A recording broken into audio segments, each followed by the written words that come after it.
We're in the midst of National Vocational Awareness Week.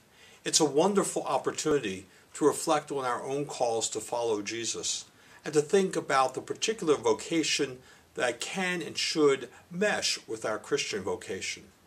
The week of praying for vocations and reflecting on them always begins with the feast of the baptism of the Lord, because it reminds us that from our baptisms we are brought into a relationship with Christ. Once we accept Jesus, nothing else should be the same, and everything we say or that we do should reflect the fact that we have put on Christ. Because it's also the beginning of ordinary time in the liturgical calendar of our church, we hear wonderful calls about individuals summoned by God. We hear of people like the prophet Samuel, who had to come to understand what a call from God was like. And we hear about the call of the first apostles, calling them from their fishing boats to become fishers of another type.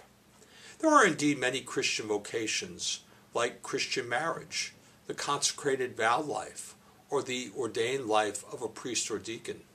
There are single Christians who use their time and their talents and their resources to serve the church and so many needs in our civic communities.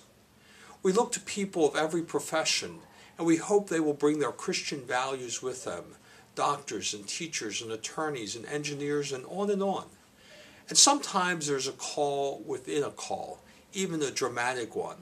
Perhaps not as dramatic as one like Mother Teresa, who was called to serve the poorest of the poor, but sometimes something like a call to do another thing or go to another place.